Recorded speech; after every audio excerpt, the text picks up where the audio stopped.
କହିଦେଲି କନ୍ଦେଇ ପ୍ରାୟ ଆମେ ସମସ୍ତେ କାନ୍ଦିଲୁ ତାଙ୍କ କଥା। ଅତୁଲ ଭାଇଙ୍କ କଥା ମନେ ପଡେ।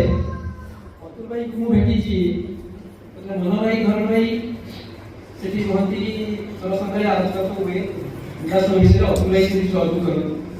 ମୁଁ ଭାଇଙ୍କୁ ପଚାରିଲି ଅତୁଲ ଭାଇ ଆପଣ ବାଲେଶ୍ୱର କୁହନ୍ତି ଆମେ ହାଇସ୍କୁଲ କାମରେ ଆସୁ ଆପଣ ଦେଖୁ ବହୁତ ସମୟରେ କଲେକ୍ଟର ଅଫିସରେ ଚାକିରି କରୁଛି ଆଉ ମନ ଭାଇଙ୍କୁ କାମଲା ପରେ ଆମେ ସବୁ ସଂଘ ତିଆରି କରିଛୁ ଆଉ ସଂଘ ହବ ଆଇଲେ ଆପଣ ବ୍ୟସ୍ତ ହବ ଆପଣ ଯିବେ। ଆଉ ସେଇ ସମୟରେ ଅତୁଲ ଭାଇ ବହୁତ ଦିନ ଆସିକି ପଚାରୁଥିଲେ କି ଅତୁଲ ଭାଇ କେମିତି କ'ଣ ଅଛନ୍ତି ଭାଇ ବହୁତ କଥା କହିଲେ। ଆଉ ଅତୁଲ ଭାଇ ଅତୁଲ ଭାଇ ବିଷୟରେ ବହୁତ କଥା କହିଲେ ଜଣେଇଲେ ଯେ ଏଇଭଳି ଅବସ୍ଥାରେ ଆମେ ସଂଗଠି କରୁଛୁ। ମାନେ ବହୁତ ଆନନ୍ଦର କଥା ଯେ ତାଙ୍କୁ ପାଇକି ସେ ଏତେ ବାଟ ଆଗେଇଛନ୍ତି। ଆଉ ସେତେବେଳେ ସହଜ ଭାଇ ଚିହ୍ନା ଭାଇ ଏମାନେ ସବୁ ଆସିଛନ୍ତି କେତେ କଷ୍ଟରେ ଆସିଛନ୍ତି। ଭାଇ ନିଜେ ବାଡେଇ କେମିତି ଆଗୁଛନ୍ତି କେତେ କଷ୍ଟ। ତେଣୁ ଦେଖନ୍ତୁ ସେ ଆଜି କହୁଛନ୍ତି ଭାଇମାନେ ବହୁତ କଷ୍ଟରେ ଏଠି ରହୁଛନ୍ତି। ପ୍ରକୃତରେ କଷ୍ଟ ଆରେ ଠାକୁର ଅଛନ୍ତି କ'ଣ କଷ୍ଟ ଆମେ ଯଦି କଷ୍ଟ ନ ପାଇବା ଘରେ ଏଥିରେ କଷ୍ଟ ପାଇଲେ ଘରେ ସିନା ଆନନ୍ଦ ମିଳିବ। ତେଣୁ ଏଠି କଷ୍ଟ ହବା ଉଚିତ। ତେଣୁ ଆମେମାନେ ଠାକୁରଙ୍କ କଷ୍ଟ ଯଦି ନ କରିବା ଠାକୁରଙ୍କୁ କଷ୍ଟରେ ଯଦି ସମୟଟା ଅତିବାହିତ ନ କରିବା ଭାଇ ତ ବହୁ କଷ୍ଟରେ ସେ ଲାଗିଛନ୍ତି ବହୁତ ଚିନ୍ତା କରି ସେ ଯୋଉଟା କହୁଛନ୍ତି ଆମକୁ ଯେ ତମକୁ ବହୁତ କଷ୍ଟ ଦେଉଛନ୍ତି। ଆମେ କିଛି କଷ୍ଟ ନାହିଁ ବହୁତ ଆନନ୍ଦ ବହୁତ ମାନେ ତାପରେ ଭାଇଙ୍କର ନିର୍ଦ୍ଦେଶ ହେଲା ଏଠି ଭବିଷ୍ୟତ ହବ ଆମର ହଉଛି ଯେ ହବ ଏଠି ଭାଗ୍ୟମାନ ନୁହେଁ ଭାଗ୍ୟମାନ ପରେ ପୁଣି ହବ ଏଠି ସମ୍ମିଳନୀ କେତେ ଆନନ୍ଦ ଲହରୀ ଏଠି ଖେଳି ଯାଉଛି କେତେ ଆନନ୍ଦ ଏଠି। ଅତୁଲ ଭାଇ ଭାଗ୍ୟମାନ ଦେବେ ନରେଶ ଭାଇ ପ୍ରସ୍ତାବ ଦେବେ ସୈକଳ କେତେ ଆନନ୍ଦ ଏଠି ହବ। ଭାଇ କହୁଛନ୍ତି ଆରେ ଠାକୁର ଉପରେ ଖୁସି ହେବେ ମୋର ସେଥିରେ କ'ଣ ଅସୁବିଧା।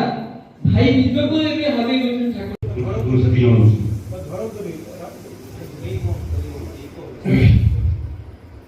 ଆଜି ଯେହେତୁ ଆମେ କ'ଣ ଶିଖିଲୁ ଗୋଟିଏ ଯଦି ମାନିପାରିବୁ ଆମ ଜୀବନରେ ସେଇଟା ଆମ ପାଇଁ ବହୁତ ହିଁ ହେବ। ବିଶେଷ କରି ଅନ୍ୟ କୌଣସି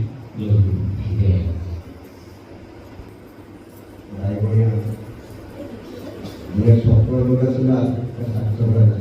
ଅତୁଲ ଭାଇ ଆମ ଘରକୁ ଯାଆନ୍ତି ଭାଇ ତ ବାଛର ଦିନରେ ଟିକେ ଆମ ସୋମବାର ଯାଆନ୍ତୁ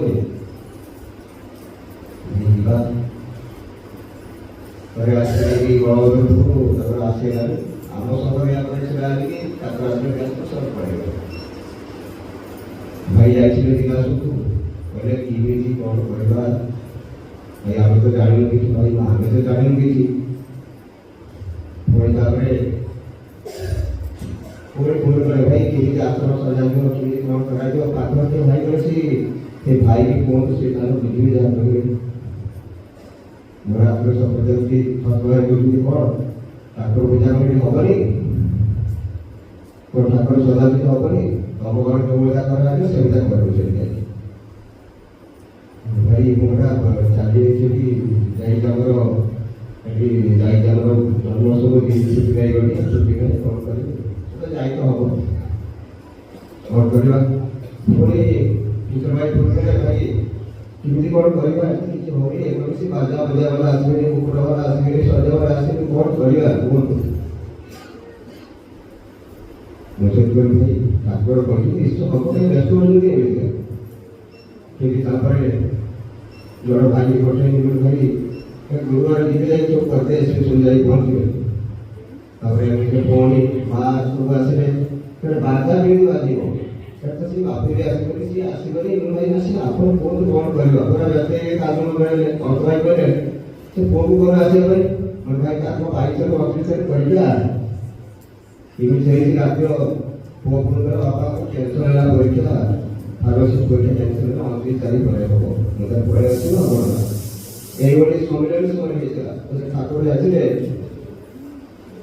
সেই সময় ভাইরা পড়াইব হচ্ছে কালকে এডমিশন বসে তারপর সকালে দেখলে বল করে যাই বলি କ'ଣ ଭଲ ନାଇଁ ଆମେ ଟେନସନ୍ ହେଲା ଆଉ ଟିକେ ହବ।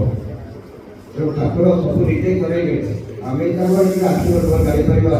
ତେଣୁ ଏସବୁ ରାୟଗଡ଼ା ଜଡ଼ିତ ଯେହେତୁ ଆମ ସହ ରହିଥିଲି ପ୍ରଥମ ବାଲେଶ୍ୱର ଏଠିକା ଭାଇମାନଙ୍କ ସହିତ ପୁରା ବଡ଼ ଭାଇ ମାଆମାନେ ସବୁ ବଡ଼ ସମାଜକୁ ଦର୍ଶନ ଭାଇ ହେଇକି ଏବେ ସବୁ ସରକାରୀ କିଛି ମାଗିବା ଭାଇ ହେଇକି ଯୋଉ ଭାଇମାନଙ୍କର ଭଲ ପାଇବା ଏତେ ଏତେ ଏଠିକା ଠାକୁରଙ୍କ ସଜା ଠାକୁର ମାନେ ଏତେ ଭାଇମାନଙ୍କର ଆନନ୍ଦ ହେଇକି କହିଲେ ନାହିଁ ଭାଇ ବୋଲି କ'ଣ ଭଲ ଭାଇ ହେଇକି ନାହିଁ ବୁଝ ଭାଇ ଅମଳ ଭାଇ କିନା କ'ଣ ନାହିଁ ଏଠି ଏପଟ ମଫସଲ ଭିତରେ ସବୁ ସୁସଇ କରାଯାଇଛି ଏଠିକା ଭଲ ପାଇବା ଲୋକମାନେ ଗାଈଟିଏ ଅଛି ଗୋଟେ ଗାଈଟିଏ ଆସିଲା ତ କଣ ମାରି ଧନ୍ୟ ପ୍ରସାଦ ପାଇଯାଇ ତାକୁ ସବୁବେଳେ ପ୍ରସାଦ ଦିଅନ୍ତି ଏଠି ସେ ଖାଇଦେଲେ ପ୍ରସାଦ ପାଇବ ଏଠି ତାକୁ ଭାଇମାନେ ସବୁ ପ୍ରସାଦ ଦିଅନ୍ତି ସିଏ ବି ବୁଲି ଠାକୁରଙ୍କ କଥା ବସିଯାଇଛି ଏଠି ସବୁବେଳେ ନିତ୍ୟ ବୃନ୍ଦାବନ ହେଇଯାଇଛି ତେଣୁ ଆମେ ଠାକୁରଙ୍କ କଥା ମାନିବା ଠାକୁର ବିଶ୍ୱାସରେ ଠାକୁର ନିଜେ ତାକୁ କାମ କରେ କାହା ଦ୍ୱାରା କରିବେ ସେ ତାର ବ୍ୟବସ୍ଥା କରିବେ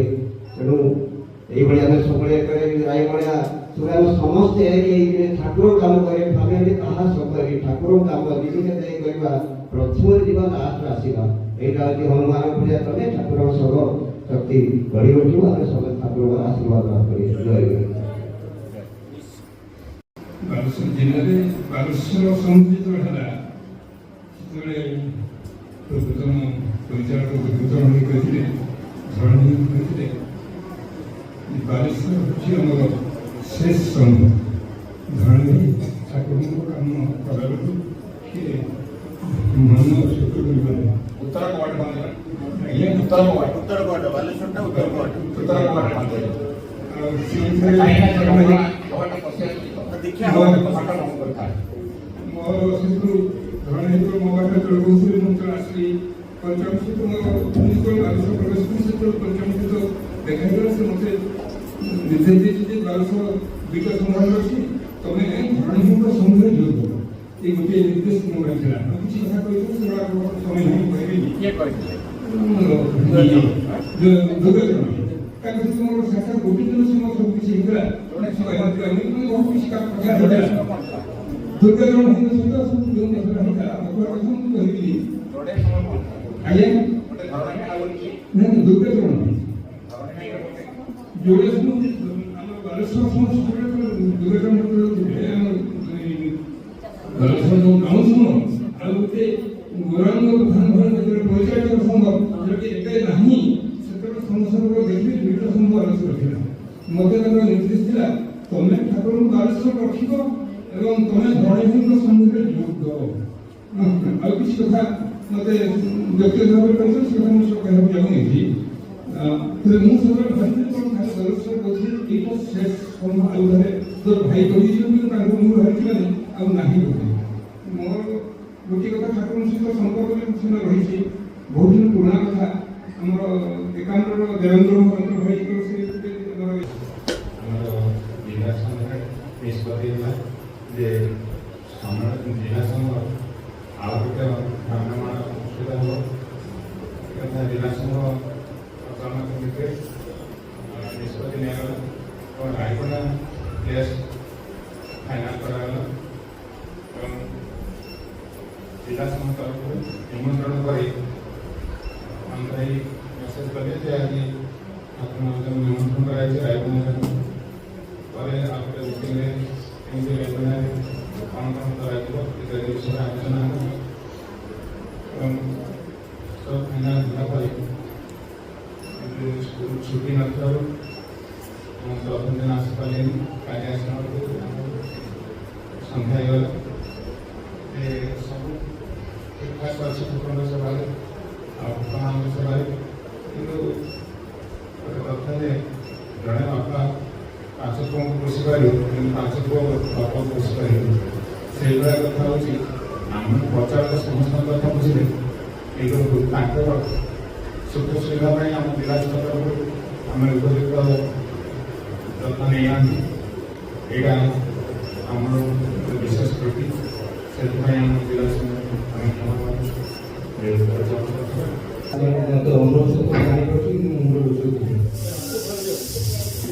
ତାପରେ ବନ୍ଧୁ ଭାଇ ବି ମୋତେ କହିଥିଲେ ଆସିବା ପାଇଁ ମୁଁ ତାଙ୍କୁ ବାହାନା ବୁଲେଇ ଦେଉଛି ମୁଁ ନା ମୁଁ ଯାଇପାରିବିନି ଛୁଟି ମୋତେ ମିଳିବନି ମୋ ରବିବାର କାର୍ କରିକି ଯିବି ପଳେଇ ଆସିବି ତା ସେବା ଅଛି ପଇସା ସାଙ୍ଗେ କଥାବାର୍ତ୍ତା ହେଇଛୁ ତାପରେ ମୁଁ ତାଙ୍କୁ କାଟି ଦେଇଥିଲି କିନ୍ତୁ ମୋର ସେ ମୋତେ ହଠାତ୍ ଫୋନ୍ ଭିଡ଼ିଓ କରିବ ତୋତେ ଆସିବାକୁ ପଡ଼ିବ।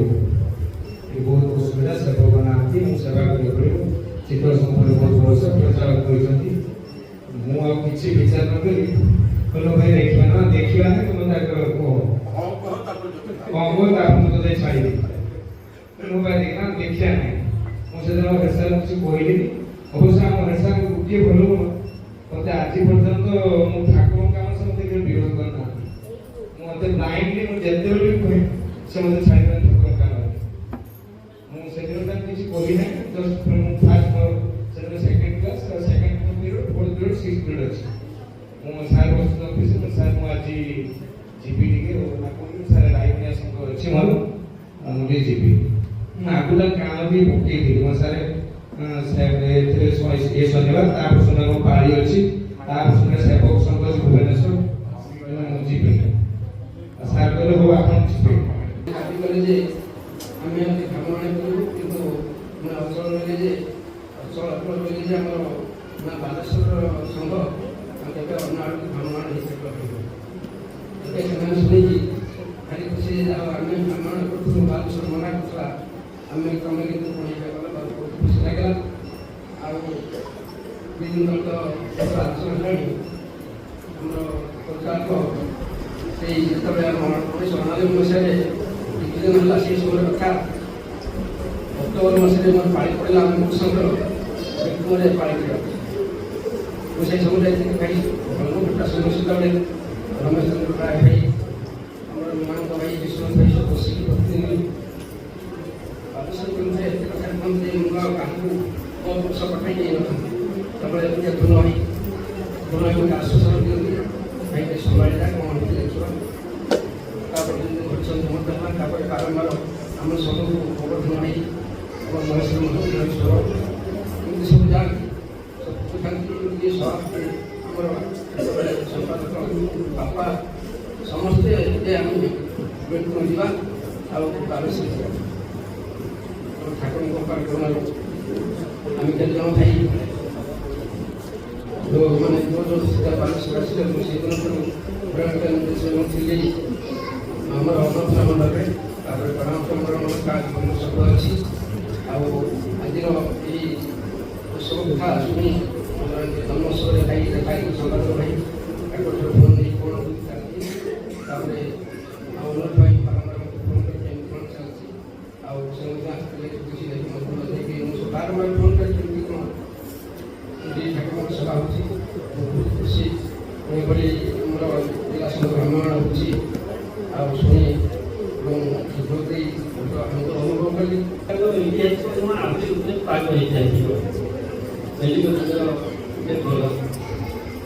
ଯାହା ହଉ ଏଥିରେ ତ କବି କାଳ୍ପିକ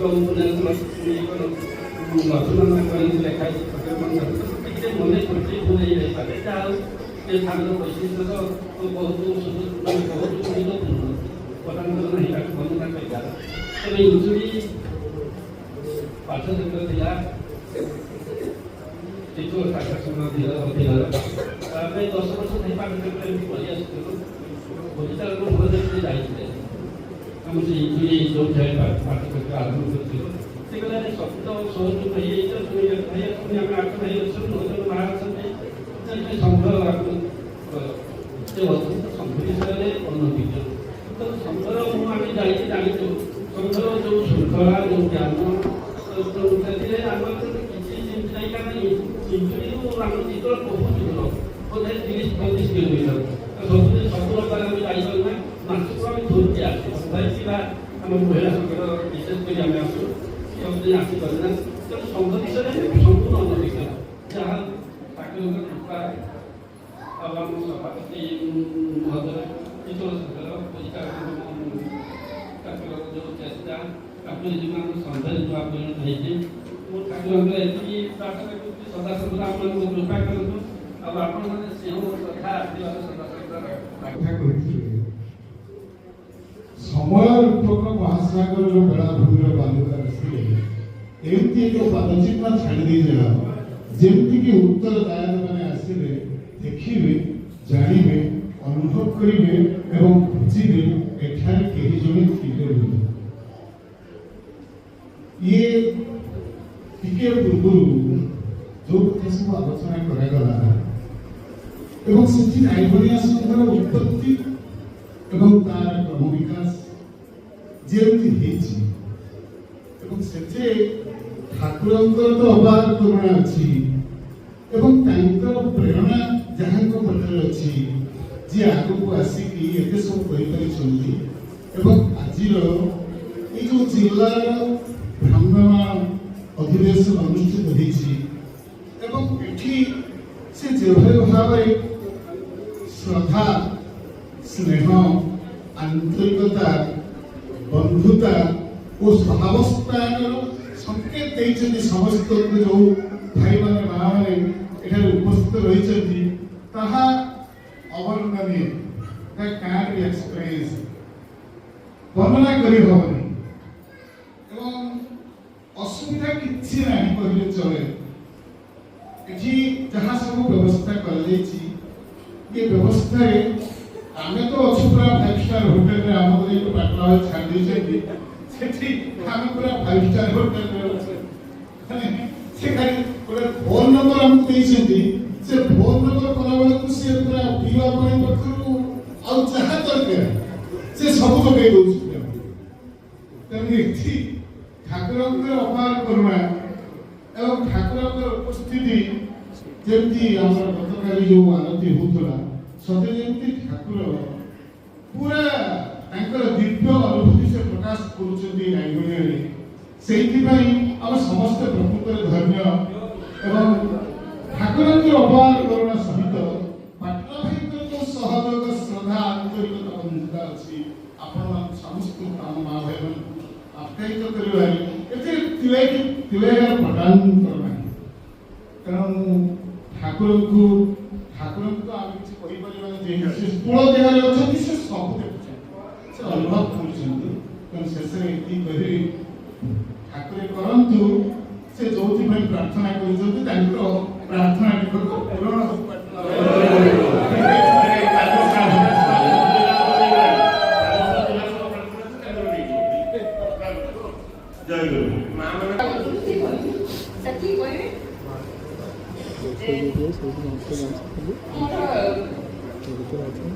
ऋषि भाई कहले जे जलशक्ति ठाकुरे जलशक्ति आसते जिबासे पड़े ओके ताकर सुख दृष्टि रायगढ़ पड़े जाइए एने पाख स्टेशन तो सेही भितर मैं भाबुछि जे परिचालक दुर्गा भाई कहले कारण हे सुंदर बात पर नजर ताकर सत्तर से दृष्टि थिला कारण भाई सत्तर दुर्गा भाई कहले भाई दुर्गा भाई पर अंग संपर्क से सत्तर से रोधाते भाई के हमर हम गाँव मंदिर कौन जाएगा तो हम दे अवस्था जहाँ वर्णना करने बहुत समय नहीं से उद्देश्य थिले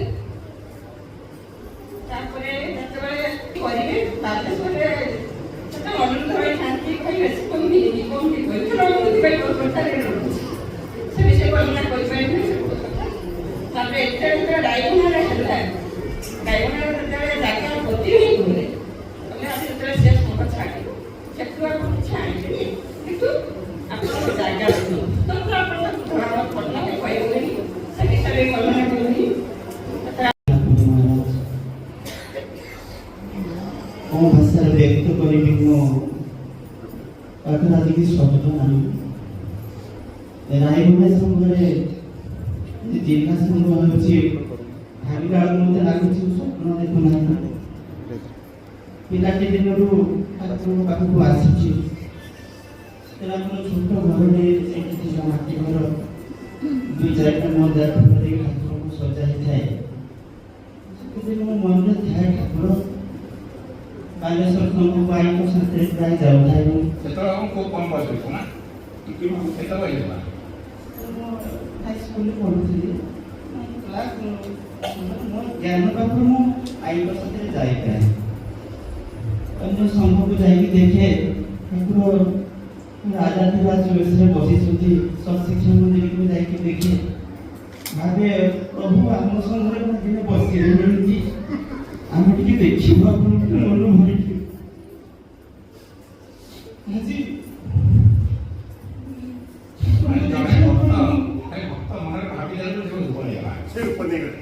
ଭାବିବା କ'ଣ କହିବାକୁ ନା ଭାବୁ ମାନେ ମୁଁ କହିପାରୁନି ସତରେ ବସୁଛନ୍ତି ସେଇ କେଉଁ ବିଷୟ କଥା ଭାବୁଥାଏ। ଆଉ ଯେତେବେଳେ ଠାକୁର ଫେବୃଆରୀ ମାସ ଆସିଥିଲେ ସମ୍ମିଳନୀ ଫେରିଲାବେଳେ ଆମକୁ ତ ରାତ୍ରି ସେବା କେବଳ ମିଳିଥିଲା, ସକାଳ ଚାଲିଗଲା ପରେ ଆମମାନଙ୍କର ଯେଉଁ ଅବସ୍ଥା ହେଇଥିଲା ସେଟା ମୁଁ କହିପାରୁନି। ଭାବୁଥିଲୁ ଠାକୁର ଆମକୁ କ'ଣ କେବେ ଦିନେ ଦୁଇ ଦିନ ଟିକେ ସେବା କରିବାର ସୁଯୋଗ ଦେବେନି, 2 ଘଣ୍ଟା ମିଳିଲେ। ଭ୍ରାମ୍ୟମାଣ ପ୍ରଥମ ହେଇଛି ମାନେ ପ୍ରଥମ ସଂଘର ଆଇମାନେ ସିଲେକ୍ଟ ହେଇଛି। ଭାଇ ଯେତେବେଳେ କହିଲେ ମାନେ ବିଶ୍ୱାସ କରିନାହାନ୍ତି ଠାକୁର ସତରେ ଆପଣ ଆମମାନଙ୍କୁ ଏତେ କୃପା କରିଛନ୍ତି, ଆମମାନଙ୍କୁ ଭକ୍ତି କଥା ଶୁଣୁଛନ୍ତି। ଆଉ ଯେତେବେଳେ ସମୀକ୍ଷା ହେଉଥିଲା ମୁଁ ଦେଖୁଥିଲି ରାୟଗଣିଆ ସଂଘ 21 ନମ୍ବରରେ ଅଛି ପୁରା ସମୀକ୍ଷାରେ ଆମେ 21ରୁ ଆହୁରି ତଳେ ଅଛୁ। ଆମର ଦିନ ଯେମିତି ନାହିଁ, ଆମେ ଶାନ୍ତି ବାହାର ନାହିଁ, କିଛି ନାହିଁ ଆମେ, କିନ୍ତୁ ଏତିକି କେବଳ ଆମମାନଙ୍କ ପାଖରେ ଅଛି, ଆମେ ଖାଲି ଭଲ ପାଉ ଆଉ କିଛି ନାହିଁ। ସେଇ ସରଳ ଭଲ ପାଇବା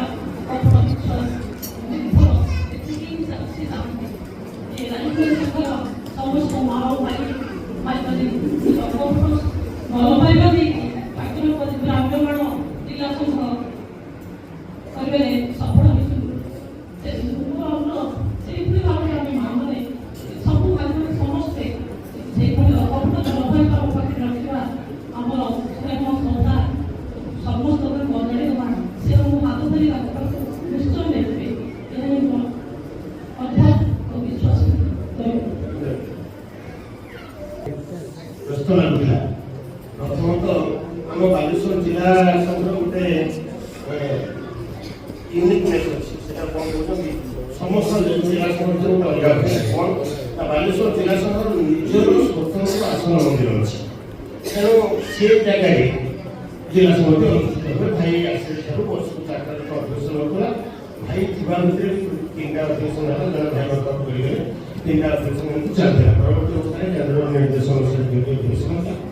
ଯେଉଁ ସ୍ୱର ସମ୍ମିଳନୀ ହେଲା, ସ୍ୱର ସମ୍ମିଳନୀ ପରେ ଠାକୁର ଯେତେବେଳେ ଯିବା ଆସିବା ଭିତରେ ଆମର 21ଟା ସଂଘରୁ 19ଟା ସଂଘ ଠାକୁରଙ୍କ ଭେଟ ଲାଗେ ରାୟଗଣିଆ ସମେତ। ଠାକୁର ବିଚ କରିଗଲେ ପରେ ସରିଲା, ଆପଣମାନେ ସଭାପତି ବନେଇଦେଲେ। ପ୍ରଥମ ଅଧିବେଶନ ଆମେ ଯେତେବେଳେ ବସିଲୁ, ଭାଇମାନେ ତାଙ୍କ ଆଡ଼ୁ କହିଲେ, ଆଶ୍ଚର୍ଯ୍ୟ ଲାଗିଲା। ଠାକୁରଟା କହନ୍ତି ନା, କହିଲେ ଭାଇ ସବୁ ଠାକୁର ଆସିଲେ ଗଲେ, ଘର ଦ୍ୱାର ସବୁ ତିଆରି ହେଲା, ପୁଣି 10 ବର୍ଷ 15 ବର୍ଷ କେତେବେଳେ ଠାକୁର ଆସିଲେ ସେତେବେଳେ କ'ଣ ଘର କରୁଥିବ? ଯେମିତି ଅବସ୍ଥାରେ କରୁଛୁ ଆମେ ତ 10 15 ଜଣ 20 ଜଣ 50 ଜଣ ଅତି ବେଶୀ ଏମିତି ଆମେ କ'ଣ ଜିଲ୍ଲା ସଂଘ କରିଦେଲେ ସାଙ୍ଗେ ସାଙ୍ଗେ ସ୍ୱର ଭାଇମାନେ କହିଲେ ସାଙ୍ଗେ ହବାଟା ଠିକ ଅଛି, ଆମର ଏଠି 2ଟା ଜିଲ୍ଲା ସଂଘ। ଆମେ ସେଠୁ କଥା ହେଲେ ହଁ ଯଦି 2ଟା ଜିଲ୍ଲା ସଂଘ ଏଠି ଅନୁଷ୍ଠିତ ହେଇକି ଆଉ ଯଦି ଅନ୍ୟ କିଛି କରିହେବ ଆପଣଙ୍କର ଇଚ୍ଛା ପ୍ରତି ଅଛି ନା ଆମର ଇଚ୍ଛା ଆମେ ଯୋଡ଼ିଏ ଅଧିବେଶନ ସ୍ୱରରେ ହେବ ଯେମିତି ହେଉଥିଲା ବାସ୍ ସାଙ୍ଗେ ସାଙ୍ଗେ କଥାବାର୍ତ୍ତା ସମସ୍ତେ ମାନେ କହିଲେ ପରିଚାଳକଙ୍କୁ ଟିକେ ଯାଇକି ଅନୁରୋଧ କରିବା 2ଟାକୁ ଆମକୁ ଆଲାଉ କରିବେ। ଆମେ ଜାଣିଥିଲୁ ନା, ଆମେ ସେ ଜାଣି କହିପାରିବୁ ଆପଣ ପ୍ରାର୍ଥୀ ହେଉଛୁ।